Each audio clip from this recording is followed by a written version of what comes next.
internship, I had to digitize thousands of old cassette tapes.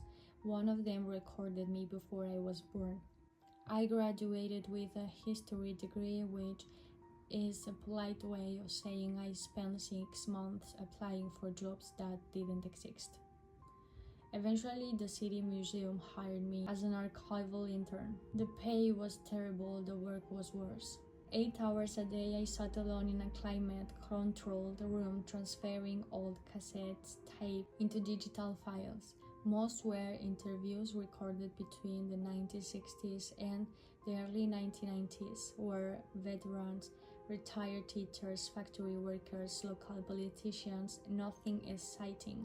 The process was simple: label the tape, play it once, record it digitally, write a summary, repeat. Some recordings were fascinating, most were 90 minutes of someone talking about grain prices or road construction. By the third week, every voice started blending together. One Tuesday afternoon, I opened a play white box labeled only "Donated April 1998. Inside were 27 cassette tapes. No names, no dates, no paperwork that wasn't unusual. Donations sometimes arrived with incomplete documentation. I picked tape 1. Silence, 38 minutes of type hish. Type 2. More silence. Type 3. Someone breathing, not speaking, just breathing.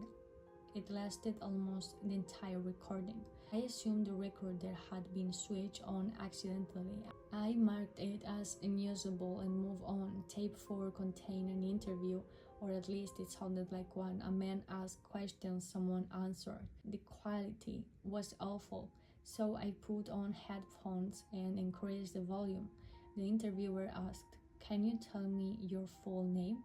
There was a pause. Then the other person laughed. "I'd rather not." "Why? You haven't heard it yet."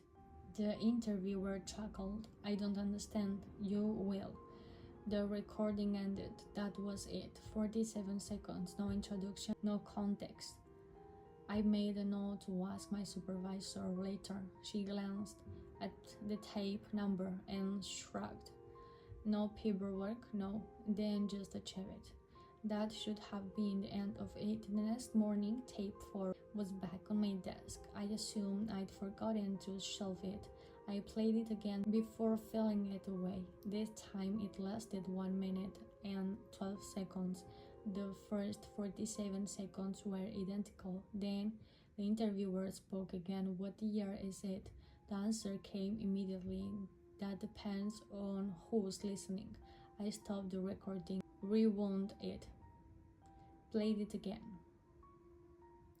1 minute and 12 seconds, exactly the same. I checked the type itself, 90 minutes cassette. No signs of damage, nothing strange. I told myself I must have stopped listening too early the previous day. It happens. Over the next week, I finished the remaining types. Most were blank. A few contained short conversations. Each one ended abruptly. Each one sounded like it had been recorded in the same room. I noticed something else. The interviewer never introduced himself. Yet three guests seemed to know who he was. One recording began with someone saying, "You've gotten older." The interviewer laughed. "So have you?" "No." A long silence. Then the tape clicked off. That weekend, I took tape 4 home, technically against policy. Wanted to clean the audio with software I had on my own computer. After removing some background noise, I noticed another sound, very faint, a clock taking timing 4 notes, repeated every 30 seconds.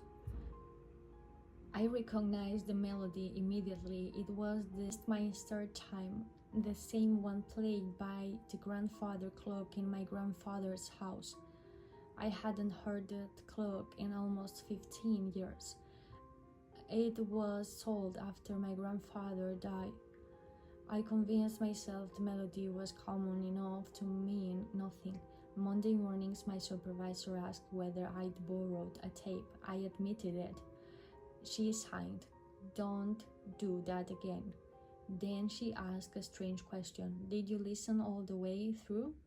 There wasn't much on it. She stared at me. There never is. I asked what she meant. She shook her head. Forget it. That afternoon I searched our database for the donation. Nothing, not missing, not incomplete. It simply wasn't there. No record that the types had ever entered the collection. I asked another archivist. He frowned. What types? The white box. There isn't a white box. I walked into storage room B.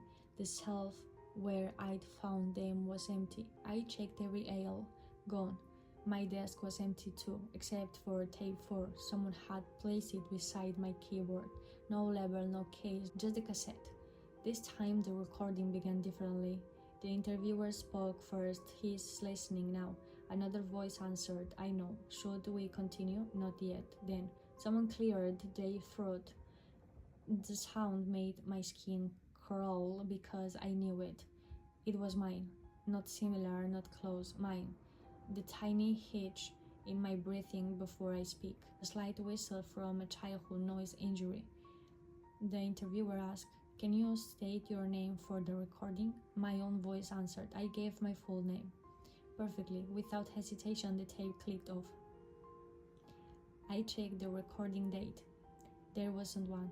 Only a handwritten number scratched into the plastic. 1994. I was born in 1999.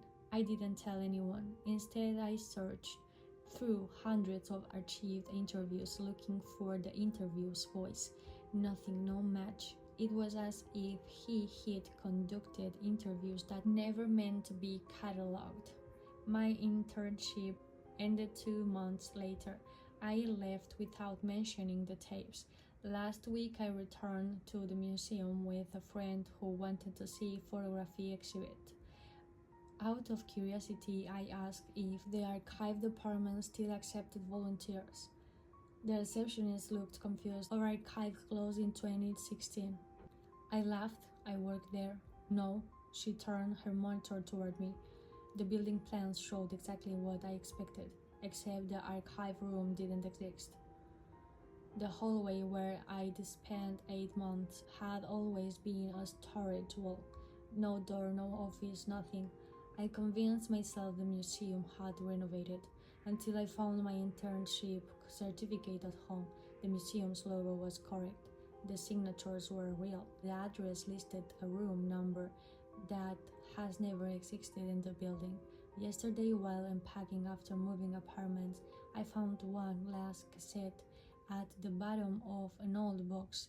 No label, no case, no idea how it got there. I don't own a cassette player anymore, so I borrowed one from a neighbor. I almost wish it hadn't worked. The recording begins with a chair scraping across the floor. Then someone says, "Thank you for coming back." There is a pause. The interviewer speaks. "We're ready to continue." Then my voice answers, not the voice I have now, older, calmer, tired. It says one sentence before the tape ends. "Make sure he takes tape 4 home."